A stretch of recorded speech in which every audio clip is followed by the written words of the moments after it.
तो इस प्रकार हम कह सकते हैं कि मन, ये उदाहरण है पहले का रसखान। रसखान रस के अक्षय स्रोत के रूप में, अक्षय का मतलब होता है जो कभी समाप्त नहीं होता। मानुष हो तो वही रसखानी, बसो ब्रज गोकुल गांव के मझारन, पशु हो तो कहा बस मेरो, चरो नित नंद की धेनु मझारन। इस प्रकार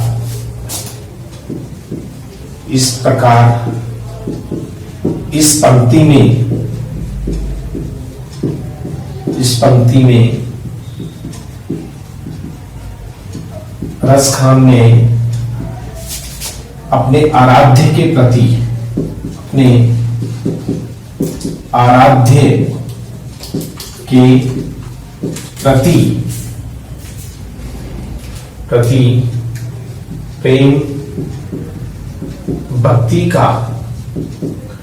प्रेम भक्ति का एवं समर्पण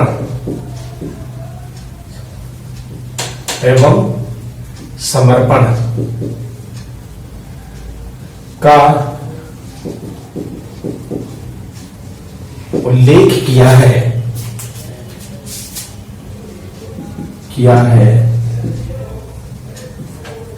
इस प्रकार इस पंक्ति में रसखान ने अपने आराध्य के प्रति प्रेम, भक्ति एवं समर्पण का उल्लेख किया है।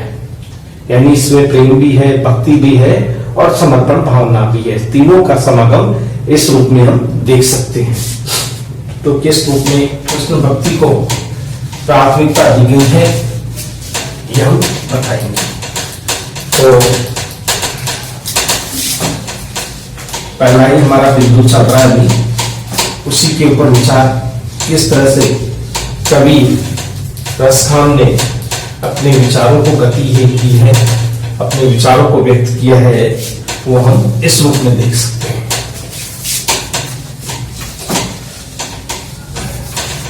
यानी कि वो इस तरह से अपने समर्पण का उल्लेख किया है। रसखान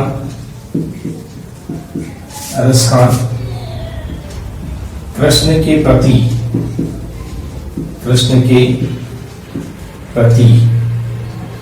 गहरा प्रेम रखते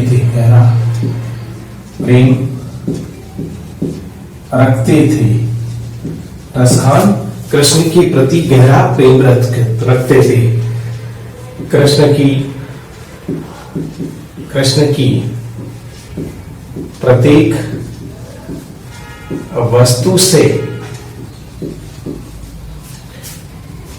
उन्हें प्रेम था।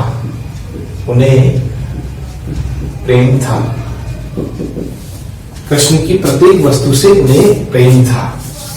वे हर जन्म में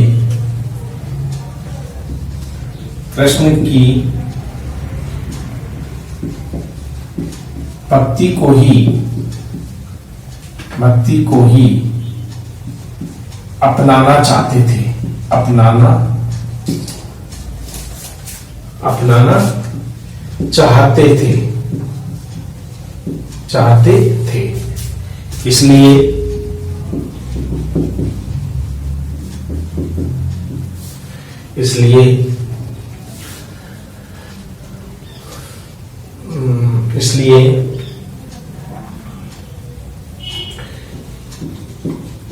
रसखान ने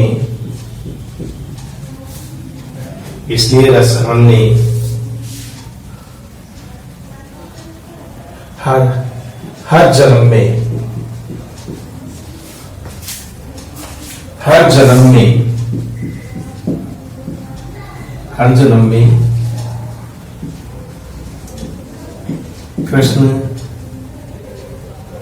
कृष्ण की अलौकिक छवि के ही दर्शन करना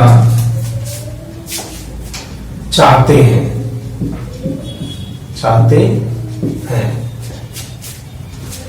यही उनके जीवन का परम लक्ष्य बन गया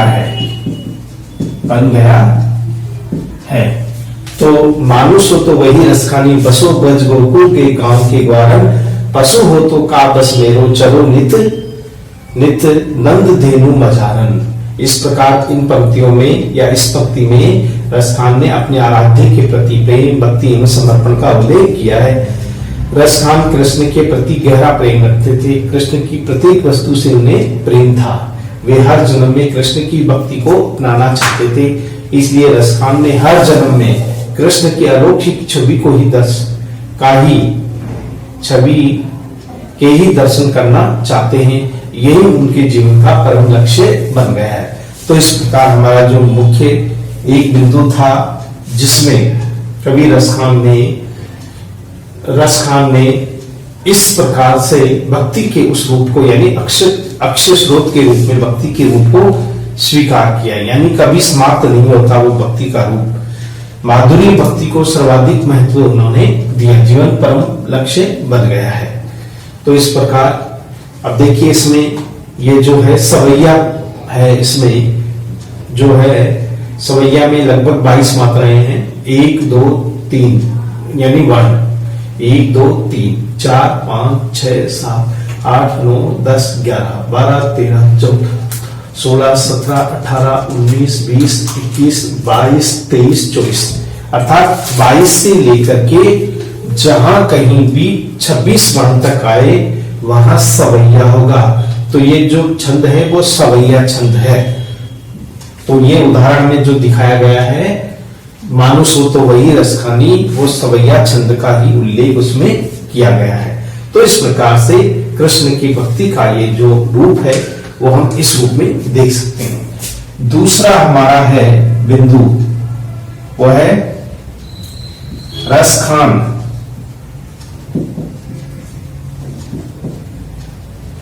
भक्त कवि के रूप में, कवि रूप में,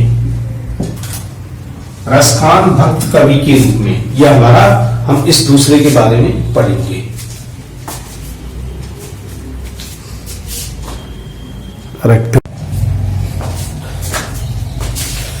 प्रिय विद्यार्थियों, संस्कार भारती ऑनलाइन क्लास में आप सभी लोगों का हार्दिक स्वागत है।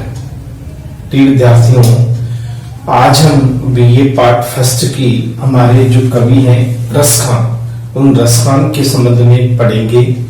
कवि रसखान के बारे में कहा जाता है कि रसखान रस की खान है। देखिए, रसखान के बारे में एक सामान्य परिचय में आप लोगों को बता देना चाहूंगा।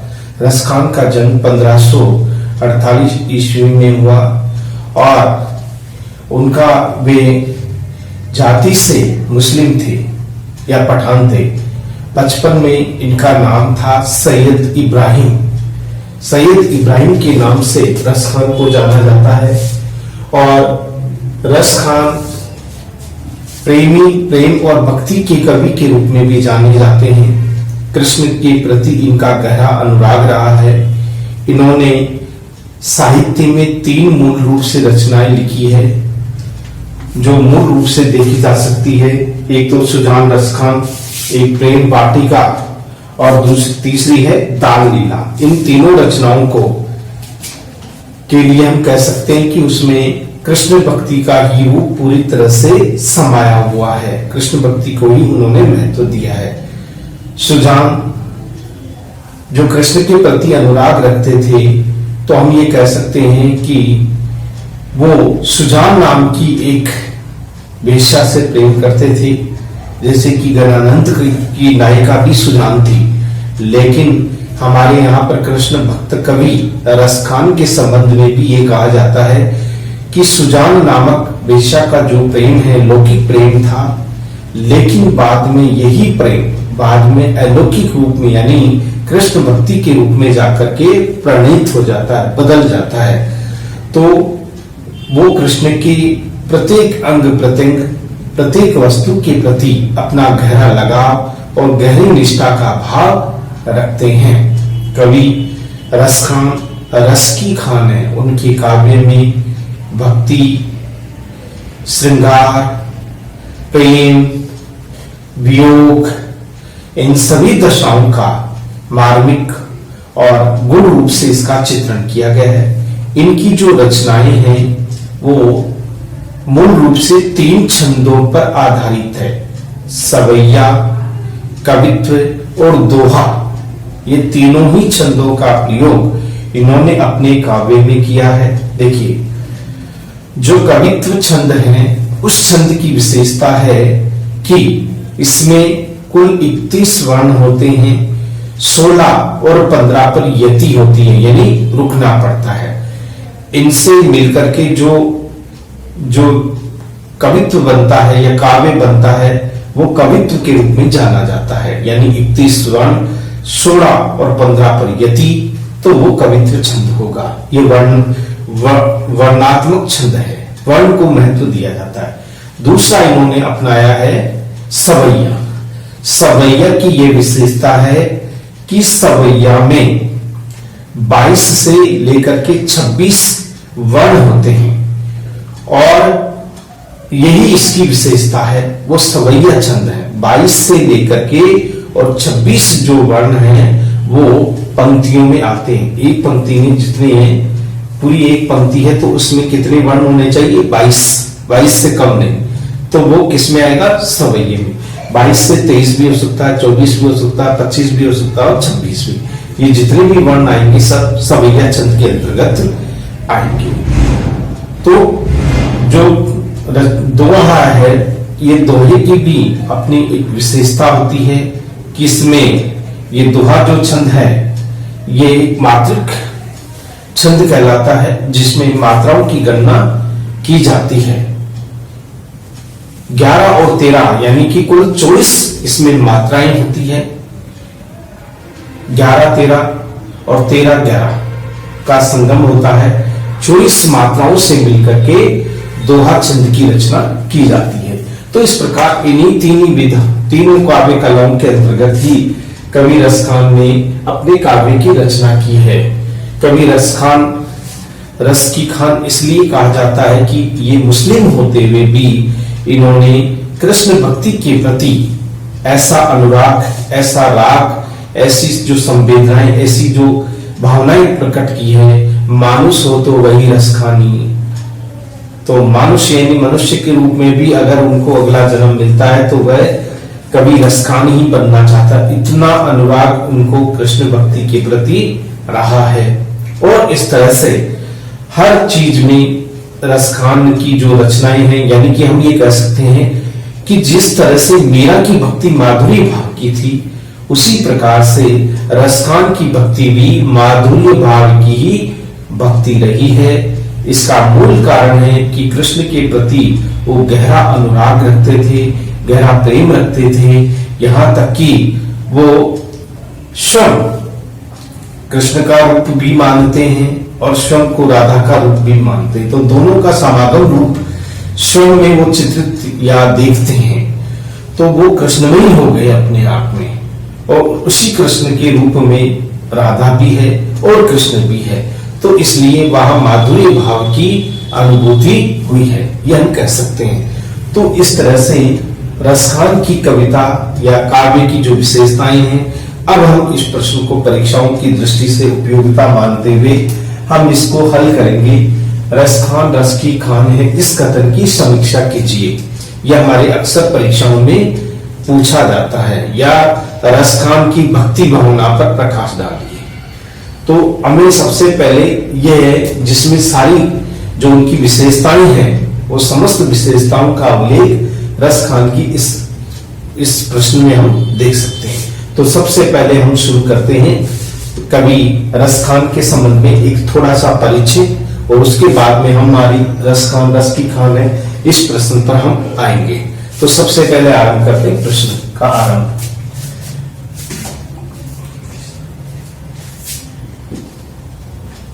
हिंदी साहित्य में कृष्ण काव्य धारा, कृष्ण कृष्ण काव्य धारा, कृष्ण काव्य धारा की मधुर सरिता बहाने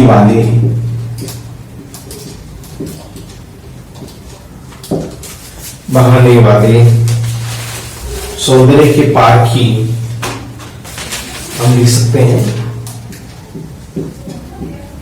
सौंदर्य के पार की कल्पना के चितेरे, कल्पना के चितेरे शब्द शिल्पी, शब्द शिल्पी, कल्पना के चितेरे शब्द शिल्पी, प्रेम की पूज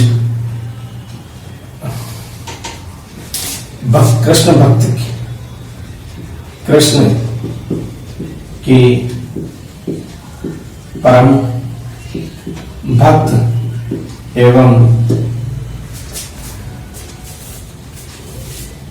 प्रेम के पुजारी, प्रेम के पुजारी, प्रेम के पुजारी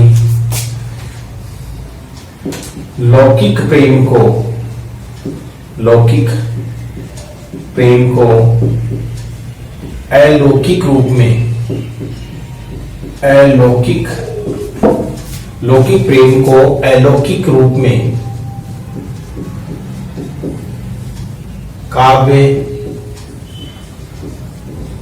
काव्य स्वरूप प्रदान करने वाले, काव्य स्वरूप प्रदान करने वाले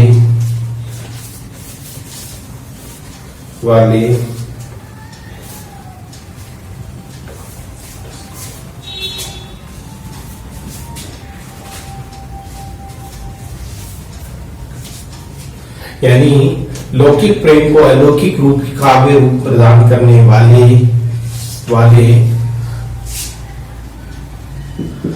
माधुर्य भक्ति को स्वीकार करने वाले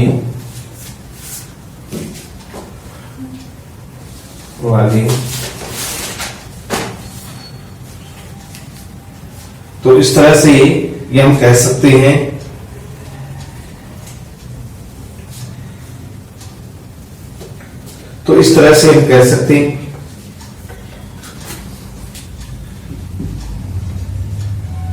विठल नाथ के शिष्य रूप में, विठलनाथ के शिष्य रूप में भक्ति की आलोक जगाने वाले,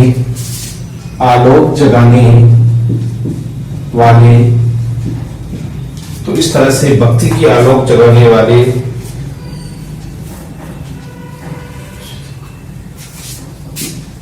स्वच्छंद काव्य धारा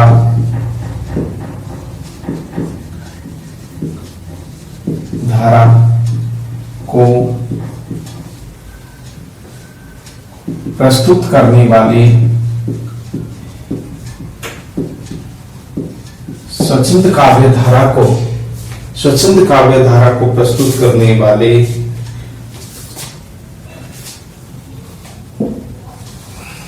तो स्वच्छंद काव्य धारा को प्रस्तुत करने वाले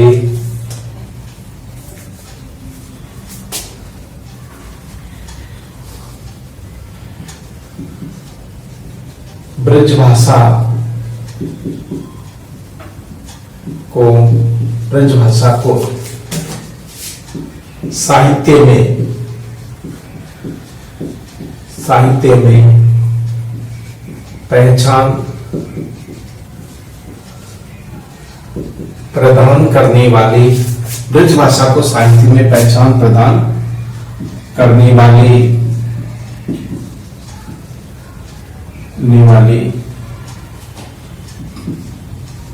हिंदी के महान कवि रसखान है, यह हम कह सकते हैं।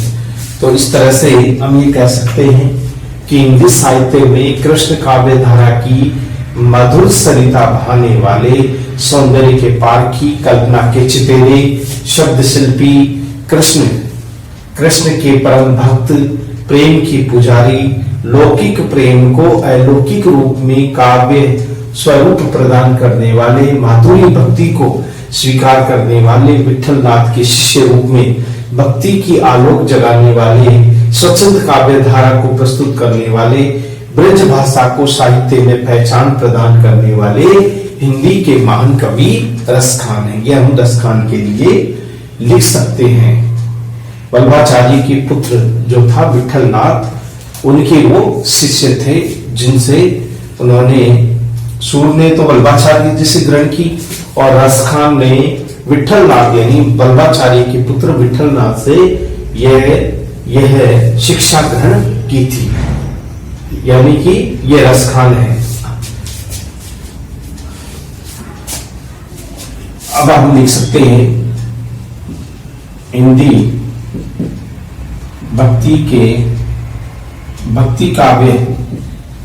हिंदी भक्ति काव्य धारा में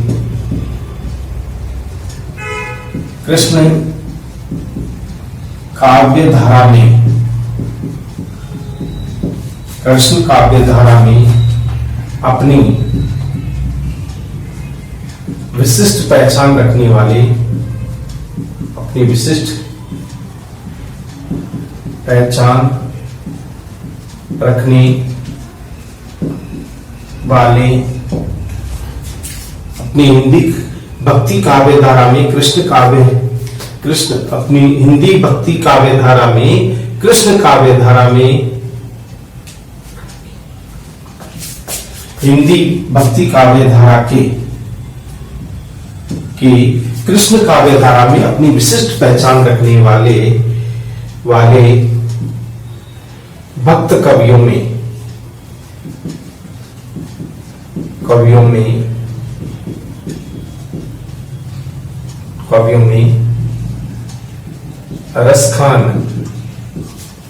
रसखान का नाम सर्वप्रथम आता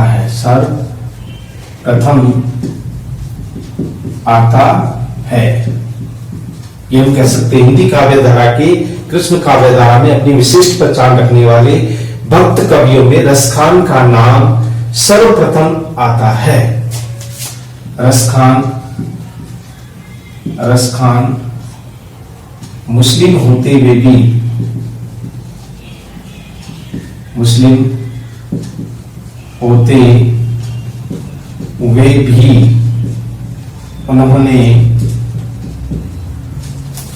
उन्होंने कृष्ण भक्ति के प्रति जो आस्था और जो कृष्ण भक्ति के प्रति आस्था और विश्वास व्यक्त किया है,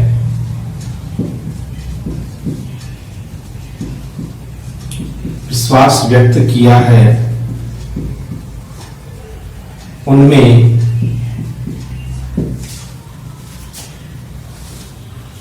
कृष्ण के प्रति आस्था और विश्वास व्यक्त किया है, उनमें रसखान ने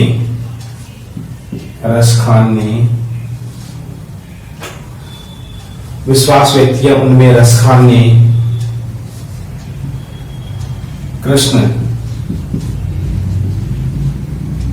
भक्ति के प्रति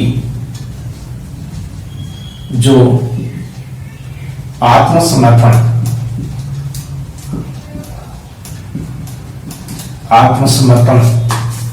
रसकाम ने कृष्ण भक्ति के प्रति जो आत्मसमर्पण भाव व्यक्त किए हैं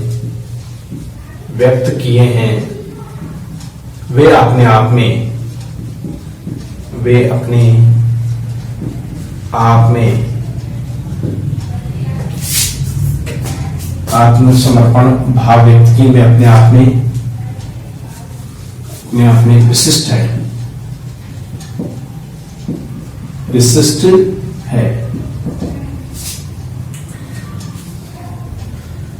रसखान ने प्रेम माधुर्य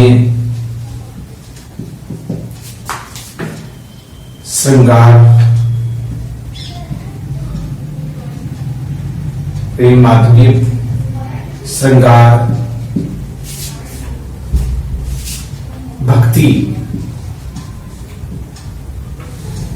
भक्ति का जो काव्य स्वरूप तैयार किया है वह अपने आप में वह सबसे अलग है ये हम कह सकते हैं। तो हिंदी काव्य धारा की कृष्ण काव्य धारा में अपनी विशिष्ट पहचान रखने वाले भक्त कवियों में रसखान का नाम सर्वप्रथम आता है। रसखान मुस्लिम कवि मुस्लिम होते हुए भी उन्होंने कृष्ण भक्ति के प्रति जो आस्था और विश्वास व्यक्त किया है उसमें रसखान ने कृष्ण भक्ति के प्रति आत्मसमर्पण भाव व्यक्त किए हैं। वे अपने आप में विशिष्ट है। रसखान ने प्रेम माधुर्य श्रृंगार भक्ति का जो काव्य रूप तैयार किया वह सबसे अलग है। रसखान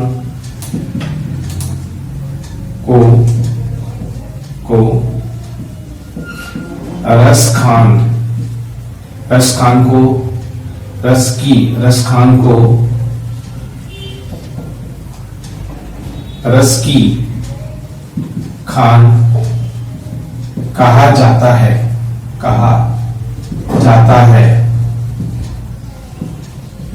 उसका मूल कारण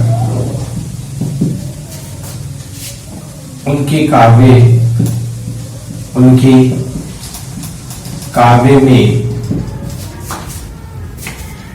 में कृष्ण की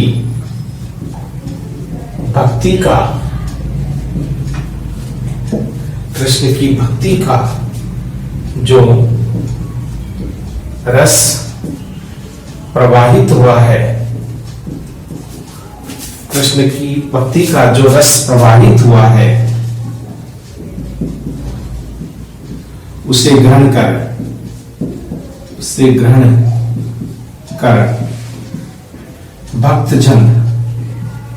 भक्तजन धन्य हो गए हैं।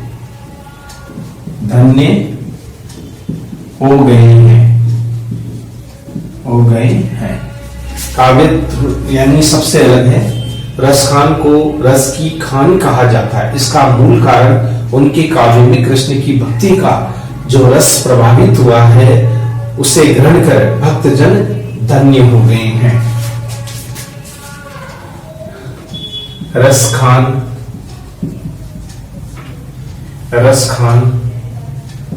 रस की खान है। इस पंक्ति को हम निम्न बिंदुओं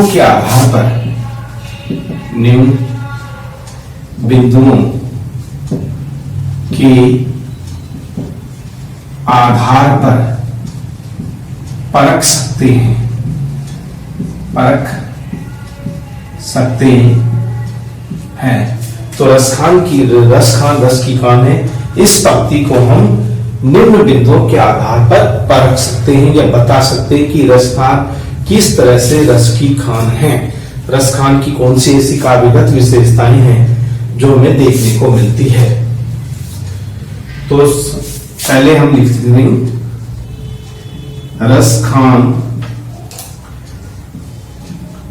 रस के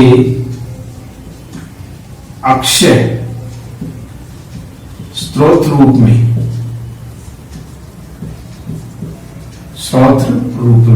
पहला बिंदु है रस खान रस के अक्षय स्रोत रूप में। ये भी हम पढ़ सकते हैं, देख सकते हैं। रस खान कृष्ण के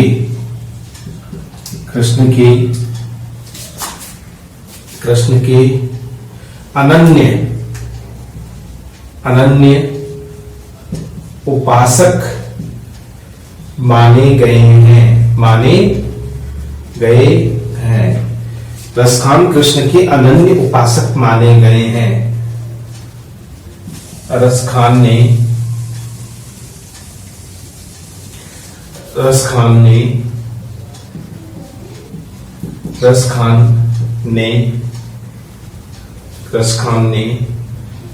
मुक्तक कंठ से जो भक्ति की सरिता प्रवाहित की है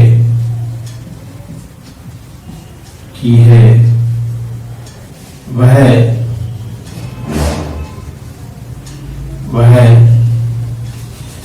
यानी कि रसखान कृष्ण के अनन्य उपासक माने गए हैं। रसखान ने मुक्तक कंठ से जो भक्ति की सरिता प्रभावित की है वह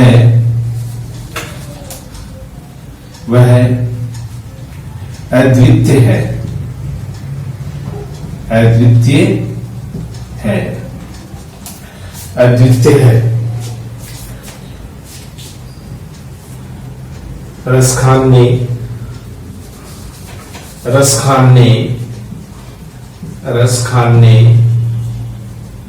रसखान ने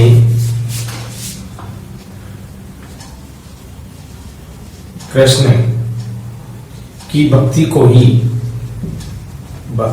ही जीवन का मूल माना है। यानी जीवन का केवल उद्देश्य है कृष्ण की भक्ति करना।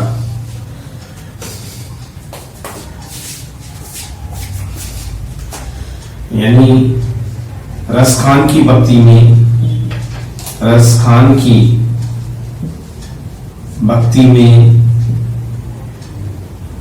में आत्मसमर्पण की भावना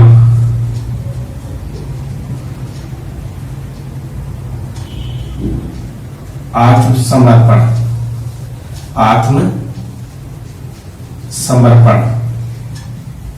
की भावना स्पष्ट रूप से देख सकते हैं।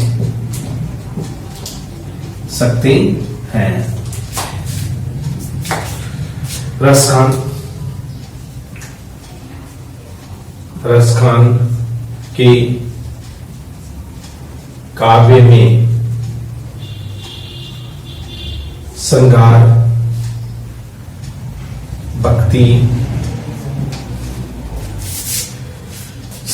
भक्ति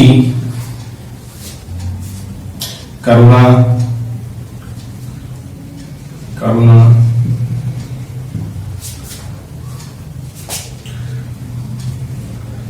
आदि भावों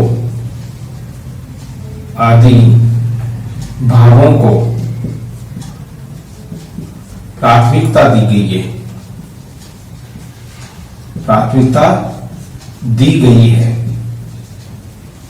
गई है। प्राथमिकता दी गई है।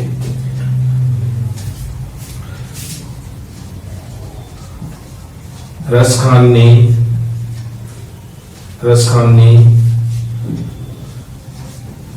सुजान, रस खान, प्रेम वाटिका, दान लीला रचनाओं में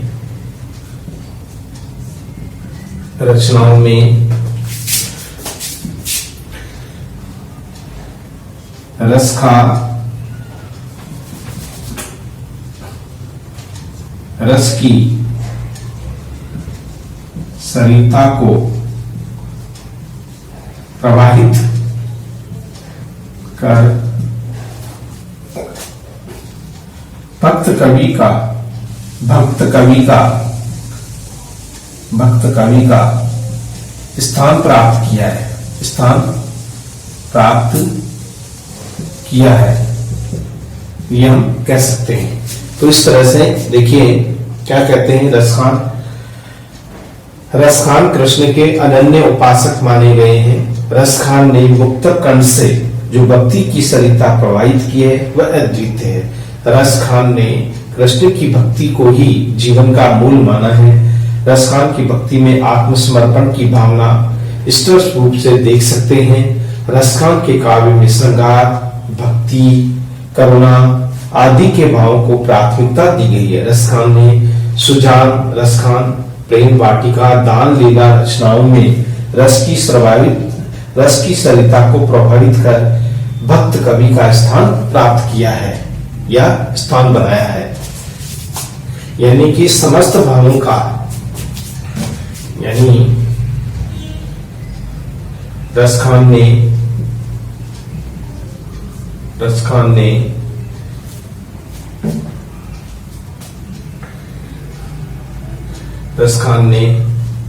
अपने मनोभावों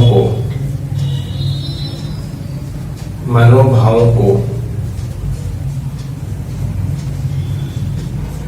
कृष्ण भक्ति के प्रति, रसखान ने अपने मनोभावों को कृष्ण भक्ति में समर्पित कर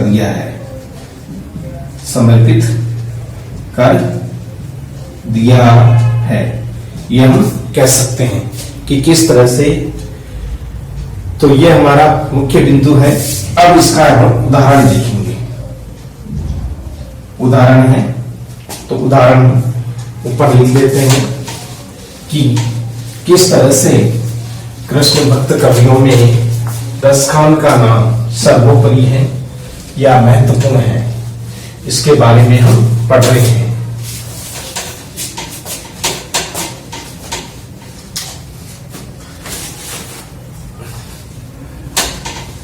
तो इस तरह से ये उदाहरण है।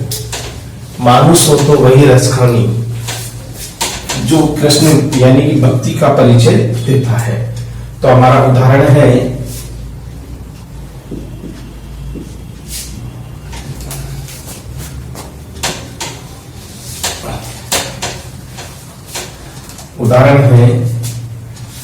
मानुष हो तो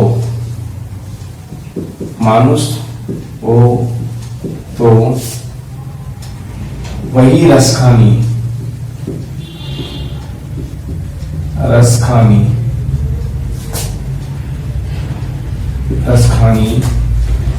बसो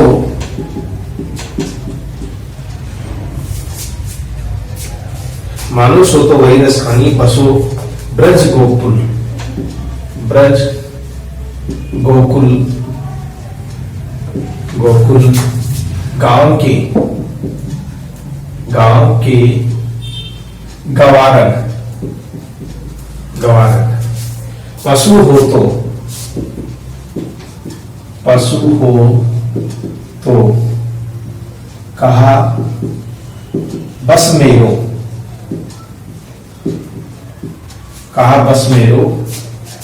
चरो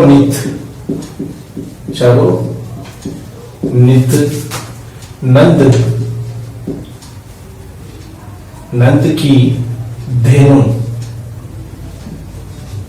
धेनु मझारन,